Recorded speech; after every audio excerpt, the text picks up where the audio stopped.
So the Big Bang is an event when space gets very hot and very dense and filled with particles, and that may happen again. For the purpose of this discussion, we will focus on explanations within the realm of physics. The universe did not exist forever. It came into existence approximately 13.82 billion years ago through an event known as the Big Bang, where matter, energy, space, and time originated in a fiery explosion. Over time, it expanded, leading to the formation of galaxies, including our Milky Way, which is just one of about 2 trillion galaxies. This is the Big Bang theory. But initially, the concept of the universe emerging from nothing seemed outrageous to many scientists, and they hesitated to accept it. Famous physicist Brian Cox strongly rejects the Big Bang theory and says that nothing can emerge from nothing. What's more fascinating is that the James Webb Telescope has made an astounding discovery that proves that the Big Bang wasn't the beginning of the universe. This raises the question, what occurred before the Big Bang? And if it wasn't the beginning, what was it? Before we explore that, let's consider the origins of physical matter. When it comes to explaining the creation of stable matter composed of atoms or molecules, none of it existed during the Big Bang, or for hundreds of thousands of years afterward. We possess a fairly comprehensive understanding of how the earliest atoms formed from simpler particles once conditions cooled sufficiently for the complex matter to stabilize.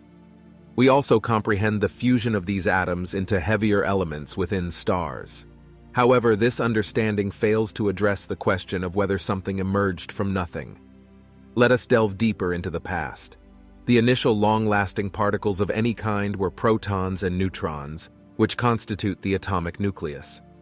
They came into existence about 1/10,000th of a second after the Big Bang. Before that moment, there was no material in the conventional sense. Nonetheless, physics allows us to trace the timeline back to physical processes that precede stable matter. This leads us to the grand unified epoch, entering the domain of speculative physics since our experiments cannot generate sufficient energy to investigate the processes of that time.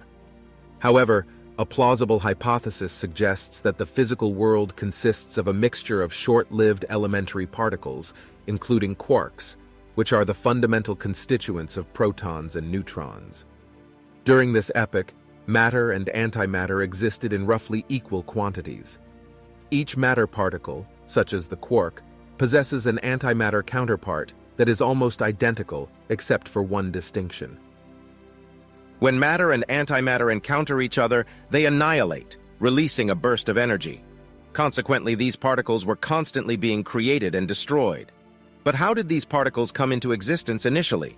Quantum field theory informs us that even a vacuum, which supposedly represents empty space-time, brims with physical activity in the form of energy fluctuations. These fluctuations can give rise to transient particles that quickly vanish. While this may appear as a peculiar mathematical concept, particles of this nature have been observed in numerous experiments. The vacuum state of space-time teems with particles continually emerging and disappearing seemingly out of nothing.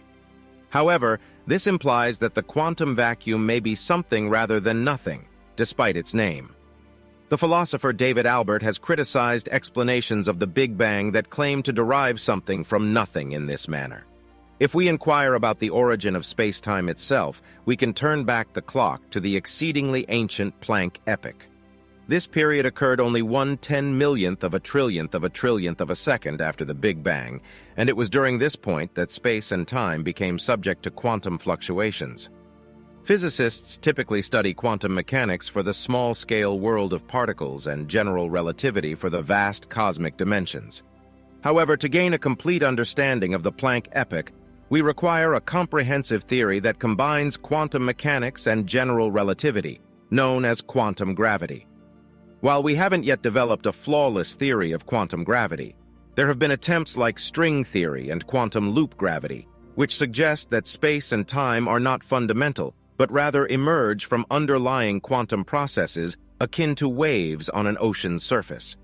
Our perception of space and time is a result of these quantum processes at a microscopic level, which may not be intuitive to us as creatures residing in a macroscopic realm.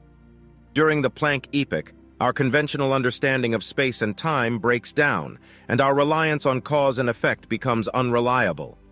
Nevertheless, all proposed theories of quantum gravity describe certain physical processes that occurred during the Planck epoch, serving as a quantum precursor to the familiar notions of space and time.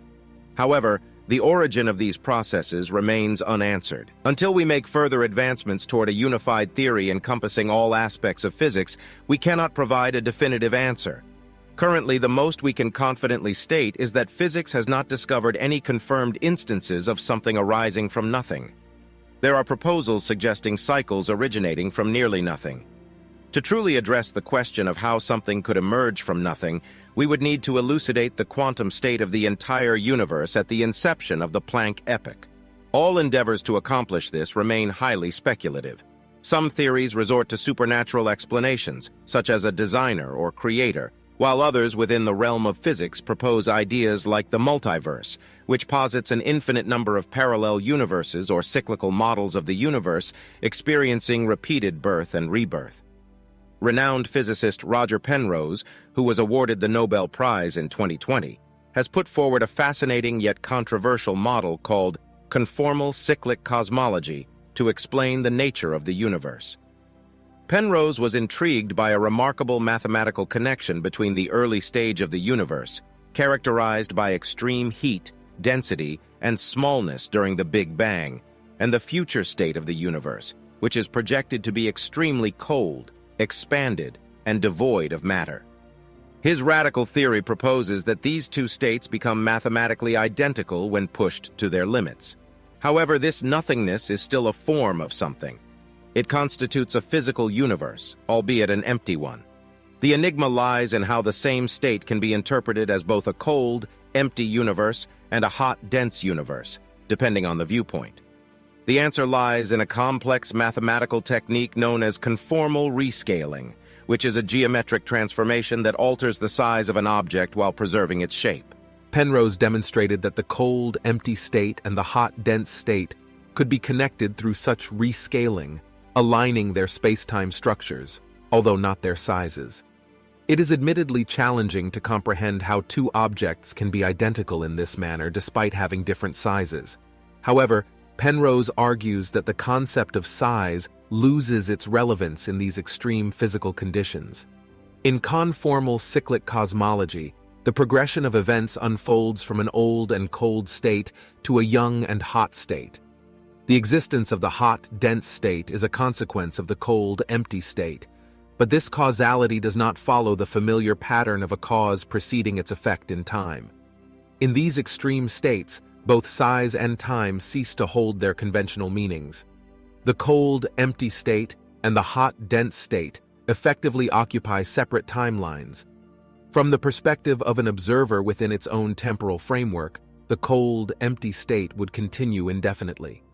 However, the hot, dense state it gives rise to occupies an entirely new timeline of its own. It might be helpful to perceive the hot, dense state as emerging from or being grounded in or realized by the cold, empty state in a non-causal manner. These ideas have a metaphysical character and have been extensively explored by philosophers of science, particularly in the context of quantum gravity, where conventional notions of cause and effect appear to break down. When we reach the limits of our understanding, the fields of physics and philosophy become intertwined and difficult to separate. Conformal cyclic cosmology presents speculative yet detailed explanations for the origin of our Big Bang. However, even if Penrose's ideas are supported by future advances in cosmology, they may not address a deeper philosophical question concerning the origin of physical reality itself. How did the entire system of cycles come into existence? This leads us to ponder why there is something rather than nothing, which is one of the fundamental questions of metaphysics. However, for the purpose of this discussion, we will focus on explanations within the realm of physics. There are three main possibilities when considering the origins of these cycles. Firstly, there may be no physical explanation at all. Secondly, there could be an infinite series of repeating cycles, with each cycle representing a distinct universe. The initial quantum state of each universe would be explained by some aspect of the universe that came before it. Lastly, There is the option of a single cycle and a single repeating universe, where the beginning of the cycle is explained by a feature of its own end. The latter two possibilities are appealing because they avoid the need for uncaused events. They provide a comprehensive explanation within the realm of physics. Penrose suggests a sequence of endless new cycles influenced by his interpretation of the quantum theory. In quantum mechanics, a physical system exists in multiple states simultaneously until observed, at which point it randomly collapses into a single state. Penrose proposes that each cycle is influenced by random quantum events, resulting in variations between cycles. This has promising implications for experimental physicists, as it could allow us to detect faint traces or anomalies in the radiation left over from the Big Bang, observed by the Planck satellite. Penrose and his colleagues believe they may have already identified these traces, attributing certain patterns in the Planck data to radiation from supermassive black holes in the previous universe. However, other physicists have challenged these findings, and the validity of their observations remains uncertain. The concept of endless new cycles is central to Penrose's vision, but it is possible to transform conformal cyclic cosmology from a multi-cycle form to a single-cycle form. In this alternative view, physical reality consists of a single journey from the Big Bang to a maximally empty state in the distant future, and then back to the same Big Bang, giving rise to an identical universe once again. And to make sure you don't miss out on anything mind-blowing happening in our universe by subscribing. Thanks for watching.